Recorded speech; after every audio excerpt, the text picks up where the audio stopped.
I was just in a position like I am every single other day of absolutely powerlessness. It's a lifelong problem that Daniel's got. And this was my commitment to him. I would care for him and love him and do all that I could for him to give him whatever life he's been blessed.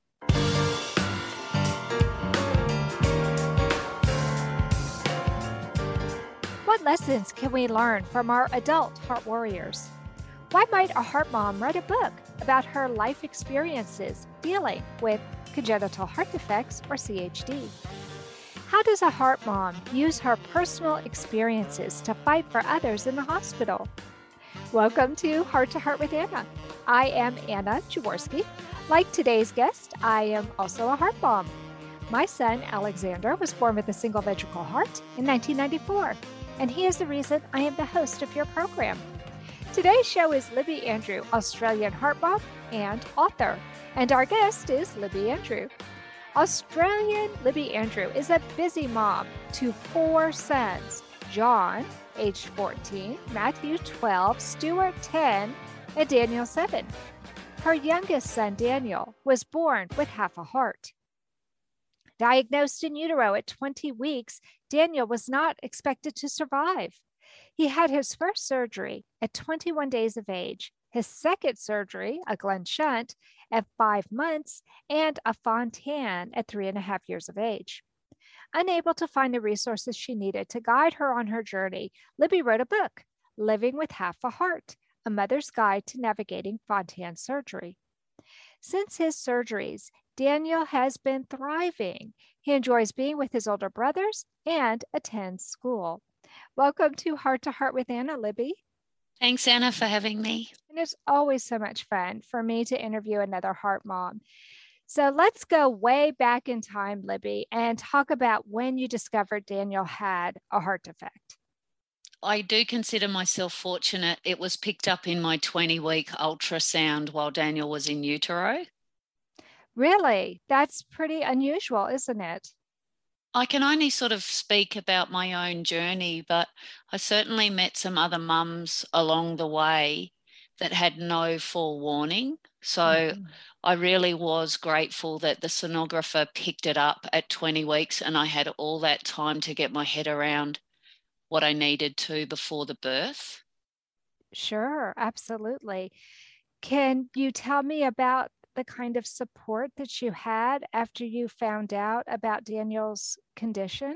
Going back to that day, I tend to want to avoid thinking about something that was so hard and scary. So I've used avoidance for a long time to go back to those memories. But if I do go back there, I feel like I knew there was something wrong right from the beginning because the scan just took such a long time. And yeah. That's I think never deep good. down, yeah. And you had 3 children before, so you knew how quick the scans could be. Yeah, I knew there was something wrong and I knew I was playing poker with the lady that was doing the sonographer. I didn't know it was the heart, but I knew it was taking too long for there not to be something wrong. Sure, absolutely. Now, were you all by yourself or did you have somebody with you?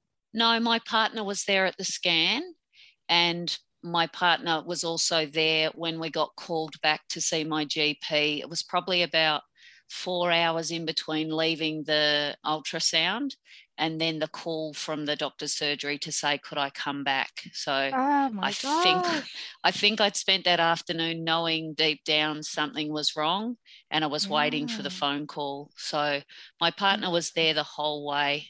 So that was good that you weren't all by yourself. Did your partner know something was wrong too? No, I don't think she had any idea. I certainly just went straight into fear and I shut down. It's easy to shut down when you become afraid. I think that was a strategy that I've used my whole life. When I feel fear coming or I can smell it, I start running in the opposite direction and I shut down how I really should let myself feel in the moment, but it's scary. The same thing kind of happened to me in that you kind of go on autopilot, especially you had 3 other little people depending on you. And so I don't think that's terribly unusual. So you went back after 4 hours. That must have seemed interminable. It was a long day and it Mm. followed a long month. There was lots of waiting and there was lots of unknowns. So I live in Canberra, and the GP that I sat in front of with that one piece of paper that had a lot of letters that didn't really make much sense, nor did the words. And the GP just said that it didn't make sense to him. He wasn't going to try and explain it. He would just refer me on to someone that could help. Oh no. So you didn't have a diagnosis at that time. You just knew that something was really wrong? Yeah. Oh Yep. my goodness. And Okay. then it was 3 days before I could see the fetal medicine doctor, who was Hmm. the head doctor in the city where I live in Canberra. And Hmm. then it was another fortnight before I actually got in front of someone that had some pediatric cardiology knowledge. Wow. That's Yes. that's a long month. Yeah, it felt like a month without sleep. I'm sure. I'm sure it did. Now, when you found out the internet was available, did you go online to try and find out something for yourself, or did you have such limited information that you couldn't even really do a search? My partner tends to get into Dr. Google. I tend to avoid it. um, I think for me, it was too scary to know, and I wanted to hear it from a human. I didn't want Mm, to read it, and I didn't want to try and make sense of words that I'd never seen before. sure, sure. That makes Yeah, sense. That totally makes sense. Okay, so how long was it before you were told Danielle has half a heart? it was 3 days after that first scan at 20 weeks. So they did give you a definitive diagnosis. They didn't have to wait until he was born. They were able to definitively determine he had a single ventricle heart or half a heart. Were they more specific than that? I took an instant dislike to the doctor. Uh-oh. That's not a good thing. um, Okay. I still have a challenge with thinking about that doctor and that day. I feel offended in the way in which he delivered the news, which I asked him to just give it to me straight. But in hindsight, I didn't want it that straight, because the only words that I remember was him saying, "This baby will not fit into your lifestyle." Oh my goodness. Yeah. And You I were the felt first like, person to say something like that to me, Libby. This baby will not fit into your lifestyle. mm, Wow. Did you just want to punch him? I'm ex police, so I didn't want to get arrested. It would include more Okay. than a punch. Oh my gosh. I Yeah, I can't was offended. imagine. Yeah, and Yes, hurt that would and offend me shocked. too. Yes. Wow. Mm. Okay. Yeah. It would be hard to hear anything after that. I've never met him before. I was a total stranger, and I understand he was going off the information that the sonographer was giving him. Hmm. But nothing that they did in that room on that day gave me any confidence in what they were going to say to me anyway, because I didn't Mm, like what he said. sure. And the woman left the room and came back with a small doll, and they were flipping the doll from head to toe. And together they were having a conversation in front of me and my partner that was disturbing me, because I could see they couldn't work it out. Oh my goodness. Okay. So please tell me you went for a second opinion. I did. I did. The problem with that doctor and the town where I live is that neither of them had the training in pediatric cardiology to give me that clear information that I was seeking. So Sure. I can't blame them. I know they were both trying to give me a clear picture of what they were looking at. And the fact that Daniel's heart is in the wrong position in his body was Mm. confusing for everybody. Okay. So did he Um, have dextrocardia? he does have dextrocardia. Okay. Well, that does make it more of a challenge. And if they weren't specialists, I can see where Daniel didn't fit into their lifestyle. more into their practice. Yeah, I felt like I'd started with a hamburger bun, and I felt like the doctor kept loading more and more items onto the bun that made it look like it was a hamburger with a lot. I just wanted a hamburger with cheese, but he just kept adding tomato and lettuce and onion and beetroot. And he just kept adding things to the equation that made it bigger and more scarier than what it was. Okay. How did you resolve this issue, Libby? He made it clear to me that, in his opinion, termination was the option. And I came back at him after taking a little breath to just advise him that although he didn't know me, termination was not going to be an option for me. What was the next option? Then he told me to go home and I'd have 2 days to come back to him for the termination. Oh my gosh. So he wasn't taking no for an answer. In his mind, termination was the only option. The third option was that if I did choose to proceed, could I not come back and see him because he wouldn't be able to help me. So what did you do? So I left and I went to Sydney. And I got city. a referral, to the Westmead Children's Hospital in Sydney, where I met our cardiologist who still cares for Daniel's heart today. Okay, so it was a good fit this time. And what did that doctor say? That doctor just was warm and kind, and everything about him felt different. So I went through the same hoops, I guess, except that we had to drive to Sydney that morning and go through the stress of waiting and wondering and praying. So I just lay up on the table like I had done that morning and lay there absolutely in silence while he did the scan. And then he just switched the light on, and the same thing, I just asked him to give it to me quite straight and direct. And that was, there'd be no guarantees, and that if I choose to proceed with the pregnancy, he would do what he could, but he couldn't guarantee that this baby would survive.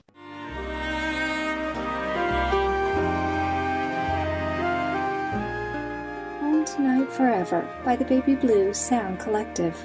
I think what I love so much about this CD is that some of the songs were inspired by the patients. Many listeners will understand many of the different songs and what they've been inspired by. Our new album will be available on iTunes, Amazon.com, Spotify. I love the fact that the proceeds from this CD are actually going to help those with congenital heart defects. Enjoy the music. Home Tonight Forever.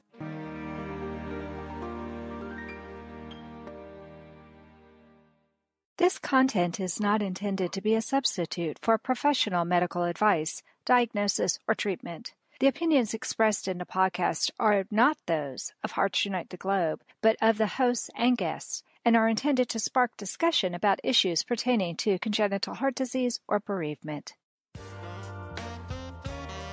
You are listening to Heart with Anna. If you have a question or comment that you would like addressed on our show, please send an email to Anna Jaworski at anna@hearttoheartwithanna.com. That's anna@hearttoheartwithanna.com. Now, back to Heart with Anna.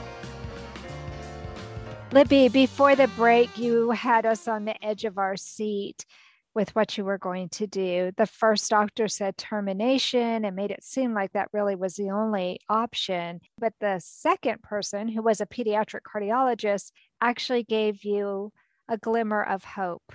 So tell me where you went from there. I'd say I grabbed the hope, and I've been hanging on to it tightly and following the advice and the directions that that man gave me ever since that first meeting.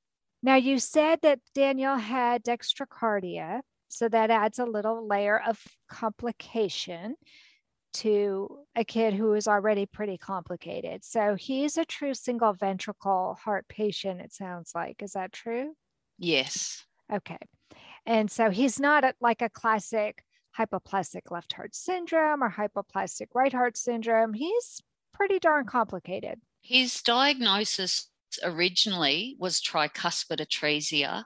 He had a congenitally corrected transposition of the great vessels. He had numerous ASDs and VSDs, but I think the most challenging part of his diagnosis was the fact that the dextrocardia complicated things, and it wasn't until he was born that we realised the front of his heart faces the back. So which ventricle is his bigger ventricle? Was it the left one or the right one? Because between having dextrocardia and congenitally corrected transposition of the great arteries, that could make it really confusing. In my own heart, I'm not sure which side. I know that Daniel has one ventricle, and that's the one that we work with. It kind of became insignificant which side because of the way we replumbed his heart. Okay, that's fair. Well, he has a Fontan heart. We know that from the intro. And so that's exactly what happens with a Fontan heart. You basically just have one big pumping chamber for the bottom and one for the top. So that's how it functions. Now, his surgeries were spread out a little bit. Talk to us about the first surgery that he had. So the first surgery, we were unsure when that would take place. And until the doctor actually got his hands on Daniel's body, I wasn't sure whether they were going to operate on the day that he was born or straight after, because they just weren't sure how he would go. Sure. In fact, he went like a dream. He had a natural birth, and good. They whisked him off to the NICU, and he was put under observation, and he sat there and wondered why everybody was looking at him. Well, that's delightful.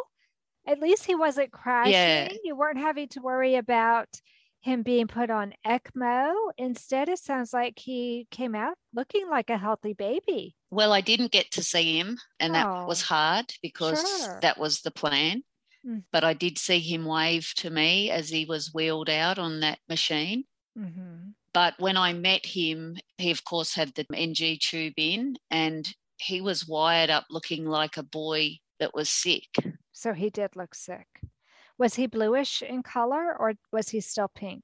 Because you said he had a lot of ASDs and VSDs, and my son did as well. So my son never did look blue. I can't recall what color he was because I had a bumpy end after delivery and had some complications. So after I was actually discharged from the adult hospital, it was like 20 hours in between me actually meeting him. So when I did first see him, it was really emotional, and he just looked perfect. Oh, that's so sweet. You were able to look past all the wires and tubes and everything and just focus on Daniel. Yeah, well, I wasn't allowed to pick him up, and I wasn't used to that. I'd had 3 other babies that came straight from one end of me and crawled up on my tummy and found milk all of their own accord, you know. So to not be able to pick him up and to be physically in the state that I was in, I guess I felt like I was watching a movie. Yeah, I can see how you could feel that way. Wow. So he was lucky and did not need surgery within the first couple of days of life, which is unusual for a single ventricle kid. A lot of times those single ventricle babies, they have surgery within hours or definitely within the first day or two. He made it all the way to 21 days of age. Were you able to take him home, or did he spend all 21 of those days in the hospital? He stayed in the NICU in the high care end of the ward for about a week. And then they decided that he was really occupying a bed that someone else could make better use of. Wow. And the nurse just said, take him home. Oh. And of course, I was terrified. Oh, really? That was terrifying. I was going to say, those must have been the words that you were waiting to hear. I knew that the child would hit heart failure, and I didn't know what that would look like. Sure. But I was told that once he hit heart failure, I should just bring him back. And they make it sound so simple. Yeah, I live 3 hours down the road. Yeah, so it's not across the street. No, and I know I'm ex-police and I've got urgent duty driving skills, but I don't have lights and sirens anymore.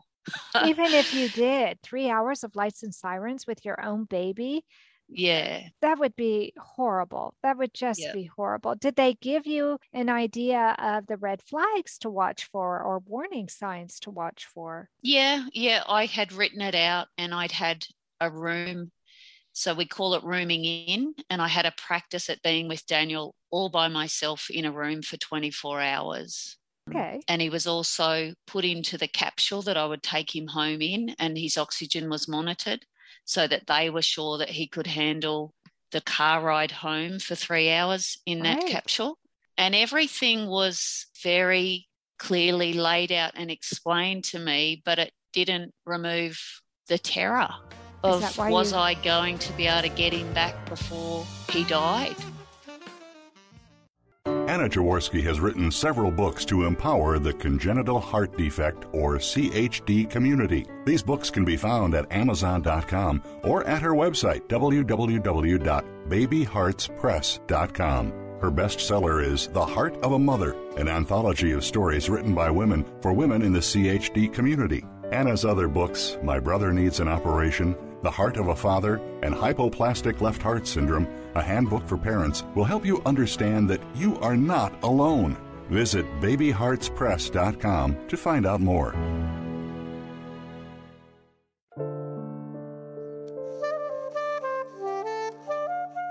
Heart to Heart with Anna is a presentation of Hearts Unite the Globe and is part of the Hug Podcast Network. Hearts Unite the Globe is a non-profit organization devoted to providing resources to the congenital heart defect community to uplift, empower, and enrich the lives of our community members. If you would like access to free resources pertaining to the CHD community, please visit our website at www.congenitalheartdefects.com for information about CHD, the hospitals that treat children with CHD, summer camps for CHD survivors, and much, much more. I know from having read your book, Living with Half a Heart, A Mother's Guide to Navigating Fontan Surgery, that he made it to that first surgery and beyond. And one of the reasons I know that is because you populated the book with photos of Daniel, and I thought that was so brave. Why did you decide to include so many photos of him in the hospital? Those are hard photos to look at. I guess what I was trying to do, Anna, was set up a platform and a resource for other families and other mums like me that are blind. We walk into those hospitals and we're confronted with tubes and things, foreign things attached to our own babies that are confronting and hard to look at. And I just thought if I could share and put a warning before someone even opened the book, that there were things within the pages that might confront them or upset them. But I wanted to do what I could to prepare someone better than what I was. I can totally relate to that. I think that was a brilliant move on your part. I know that when my son was in the hospital for the first time, I was really lucky because there was another mother there who had a child who was 2. He was going in for his Fontan when Alex was going in for his first surgery. And we had the good fortune of meeting one another and talking about our situation. I remember that Amy said to me, "Would you like to see Joshua? This is what Alexander will look like when he comes back." And just like you're saying, she said it could be quite a shock. And she went through and pointed to everything that they had connected to Joshua and said what each of the things were for. So it kind of demystified it for me. And that's what I loved about your book, Libby. You kind of took the mystery out of it. It makes it not quite so frightening and less terrifying. Yeah, thanks, Anna. I look at the photo and I just want to look at his face, and I want to avoid looking at all those things that shouldn't be there but are there. It makes me sad Yeah. to think that a baby has to fight for their life, but the reality is, without all of those things that are attached to that little body, and without that scar, and without knowing that they opened his chest up and worked inside of his body, he wouldn't actually be here. I absolutely agree with you. And I actually think that Daniel is such a beautiful baby. I mean, you had a great model, because I find my eye going to his beautiful eyes and to his beautiful face. And yes, I take in the other things that you're showing on the page, but he is such a beautiful baby. And he doesn't really look unhappy. He just looks like, I'm Daniel. I'm here. This is what's happening to me. It's just a sweet baby who's having way too much stuff happen to him that we wouldn't want for anybody to go through. I just see him looking at me. So you were the one who took all the photos? Yeah, I was on my own for most of the time because my partner was home looking after the other 3 monsters. Well, let's talk about that for a minute. Oh my gosh, as if it's not hard enough to have a kid in the hospital having to undergo multiple procedures, multiple surgeries. You had 3 other children. How hard was that for you and your partner? Well, we didn't know anything different, and it was a busy house, and it's been a busy life. I certainly wasn't expecting to be gifted with this whole different world that CHD brought to our lives. Mm-hmm. But I guess it was just a matter of picking up the bag and running with it and doing what was required to make sure that we could do everything that was needed. Mm-hmm. It's busy. I imagine it is. 4 little boys, that would be unbelievably busy. Did you feel that having your partner be the one who was home with the active 3 boys, and you being with the baby that really needed constant attention, did you feel that was a fair separation, or the kind of separation that needed to happen? Because I would have found it odd, since you just gave birth, for you to want to go home and be with the other boys, and for her to be in the hospital. It really does make sense to me that since you had just given birth to him, that you would be the one who was there with him. My goal was that I was told that I wouldn't be allowed to breastfeed, but I certainly needed to be nearby so that my expressed milk could get to him. And even the colostrum before the milk came in was a bit like gold. And yeah, there was no question that I wouldn't stay with the baby and that Sharon wouldn't stay with the big boys, because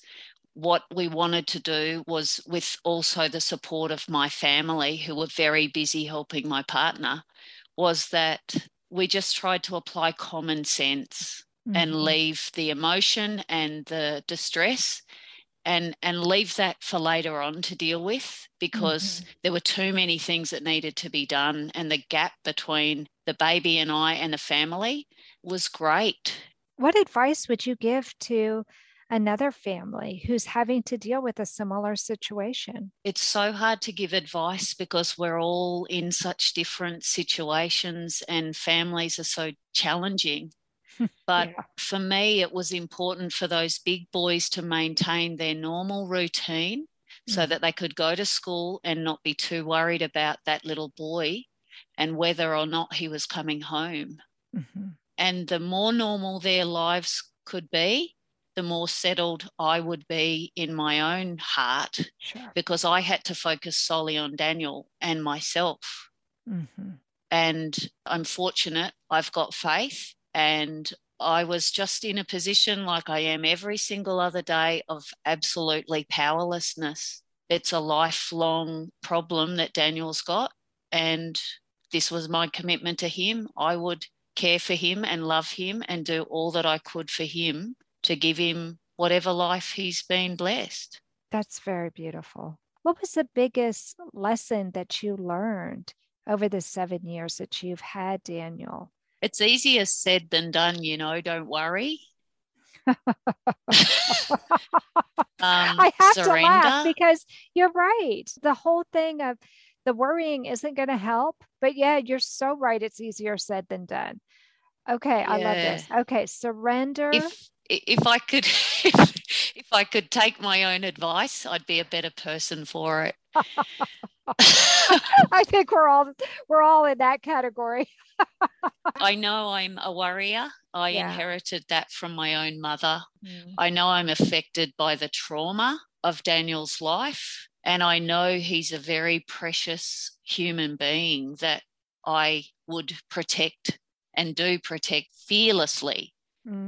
I feel that's the commitment that I made to him, that I would give him everything I could. That doesn't mean that I absolutely run myself into the ground, which I'm pretty good at doing as well. And I think it's very challenging to find that balance of putting my needs before his, because I'm his mum. The three older boys had years to be with each other and to see what a normal sibling relationship was like.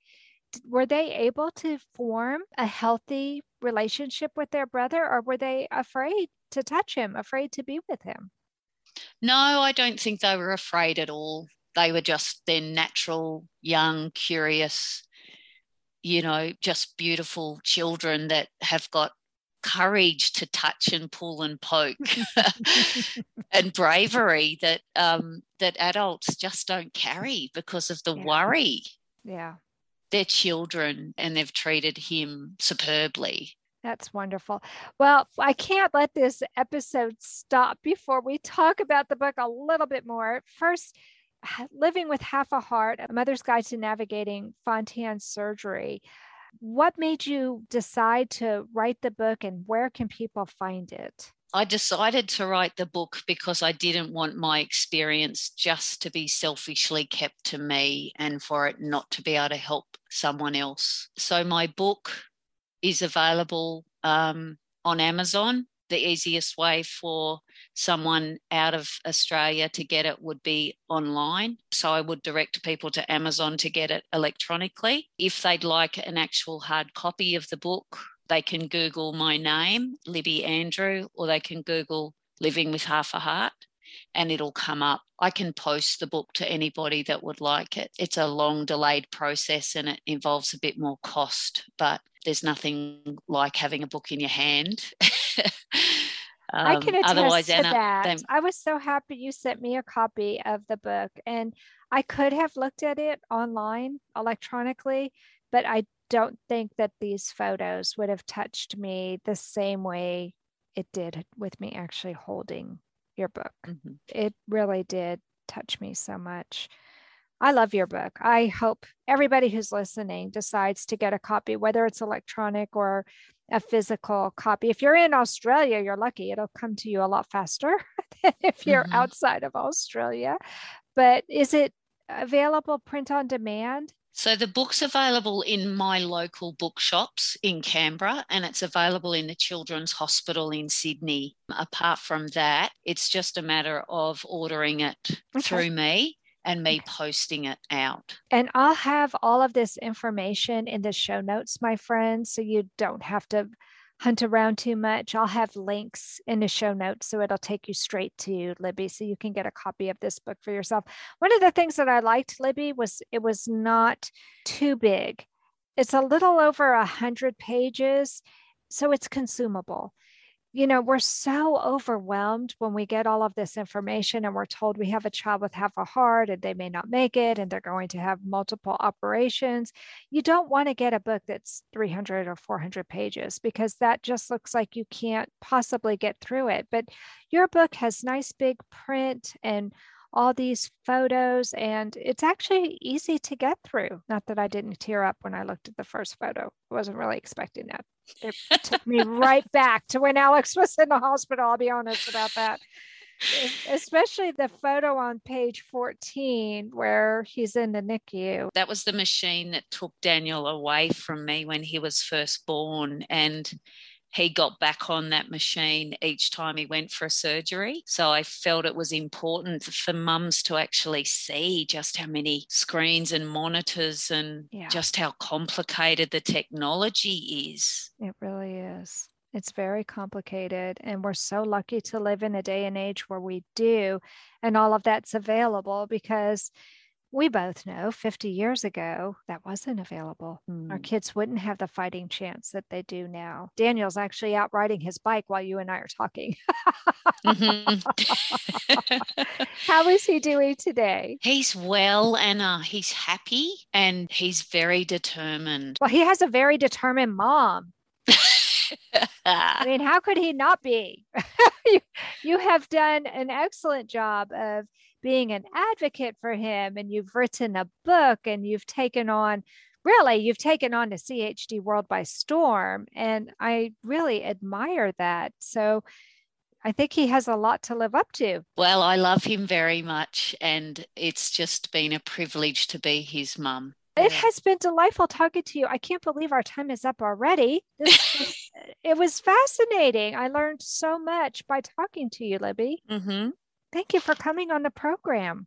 No, you're welcome, Anna. Thanks for your time and for inviting me along. Well, I feel like I'm going to have you come back because there's more to your story that we haven't had a chance to discuss, but at least we got a touch of it, and people can read your book, see some pictures of Daniel, including a picture at the end where he's a sweet looking little boy. I mean, he doesn't look like a baby. He's a little boy with his first Christmas photo, and he just looks so happy and so sweet. But I know there's more to the story. And so I'm going to have you come back. I have a feeling there are a lot more stories there. They are very lucky boys. And we've just got to be patient and pray that, today is a good day and we'll make the most of it. And God knows what tomorrow is going to bring. That's absolutely true. Well, that does conclude this episode of Heart to Heart with Anna, my friends. Thanks for listening today. Please come back next week on Tuesday at noon Eastern Time or anytime, because it is a podcast, so it's available anywhere that you listen to your podcasts. But we have new episodes that come out on Tuesday, and you can always look us up on Facebook. I love to hear from all of you, and I'd love to know if you have a favorite CHD book. Now that you know about Libby's book, let's share books on Facebook on the Heart to Heart with Anna page. That would be a fun thing to do.